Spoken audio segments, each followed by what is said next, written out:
One, go. Hi, I guess it's day 2. My name is Deanne Curlo. I'm here today with Mr. Jeff Lees, who's running for mayor. Thank you for seeing me today. For sure. And yeah, it was kind enough for him to reply on my message, and I'm about to ask him the 5 questions, and he's on the hot seat today. So here we go. So, first of all, I'd like to ask you about yourself.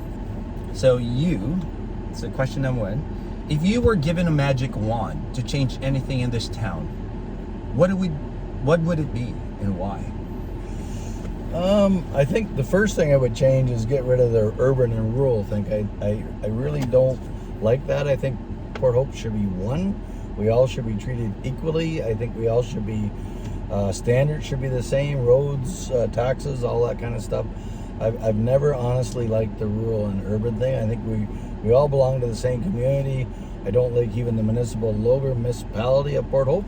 I think we all should be just called Port Hope, because in my world, we're all the same. Doesn't matter age group, how much you make, all that stuff. We're all equal in this community, and I think we need to start treating everybody more equally. I think there's a big difference there sometimes, and I don't agree with that. Thank you. Okay, for my second question, I'd like to talk about business and environmental. What should you think is more important, the business development of the township or the environmental aspect? And if your answer is a balance of both, how do you think you'll be able to do this as part of your agenda? Well, part of my agenda, the top 4 topics for the rural area especially, is farmland and farmland protection. I have big concerns that we're losing farmland every day. We're losing over 300 acres in Ontario a day. And if you look around the municipality of Port Hope, there's lots of developers that are coming in and buying farmland. I'm looking at the big picture down the road. If we don't have farmland, we're not going to be able to feed ourselves or feed the rest of the country. I have a huge concern with that. In regards to commerce in the rural area, I think there's a real untapped resource out here that people don't know about. There's a lot of, studios, there's a lot of processing places, a lot of fresh vegetables, there's lots of art stuff out here that people don't see every day. And I think as a municipality, we have to focus on showing that there is more stuff out in the rural area that people don't know about. And I think we really need to concentrate on that more. It's a great one. So, on my third question regarding old and new. Knowing that a big demographic of our town are older and retirees, how do you think we should balance the plans with our youth? Or let me rephrase that. We have a large population of retirees and seniors in our community. How will you balance their needs while increasing opportunities for our youth to be exact? Well, as you know, we're rebuilding a new senior center attached to the Town Park Recreation Center. We're building that now for seniors. But I've spoken to a lot of young families and stuff in the area, and they have like teenagers and stuff like that. And there's times when teenagers, I don't think the facilities we have, sometimes teenagers just want to hang out, they want to talk to each other, they want to have a place to go later at nights. There's not enough service for our teenagers and our younger people to be able to do that safely. And I think we have to supply something at night where our teenagers and young people can feel safe, they can get home safely and all those things. But we need to provide more service. That we have a drop-in center up at the Town Park Rec Center, and I really don't think that's working. I think we need something more public and where kids can kind of hang out and young people can hang out. And also we have to start, I'm seeing a lot of younger families coming into the area, and we have to start doing things for the younger families too. It's not just about seniors. We're trying one thing now, so I think the next big project should be for young families and young people. Great.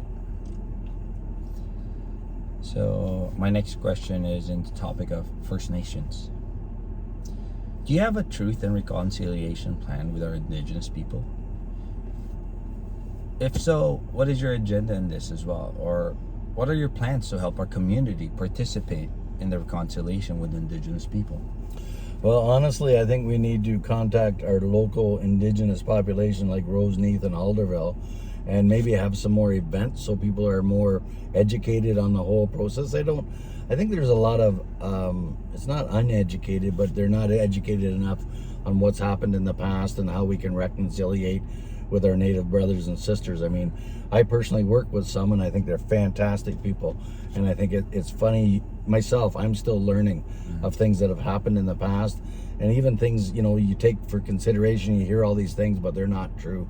I think we have to actually get out and educate people more. And I think having events, having things where people can talk to our Native brothers and sisters and see all that and hear all that, I think it's really important. And I think education is the most important thing. And also have some events in our community. We don't have enough events in our community. So I think we need to do an Indigenous events schedule or trial and see how that goes. And it's all about education, I really believe. Great. So my last question is in regards to corporations and our people. The current large corporations and developers that are stakeholders in our township have a lot to say in most of the projects here. How can you make sure that the local residents' interests are met? Because, or should I say, at present, there are large corporations and developers with the influence and resources to have their say about most projects here. Can you balance corporate interests and with the interests of the residents to ensure that the people who live here are also heard?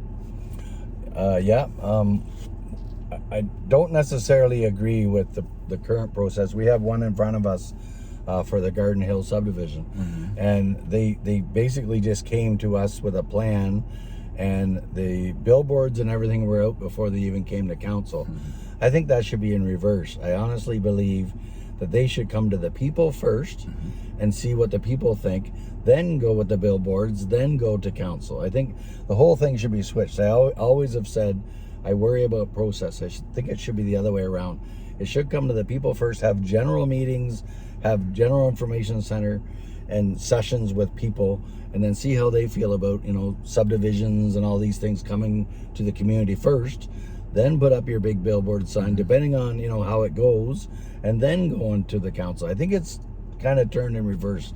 I think people have been forgotten, and I think people need to come first.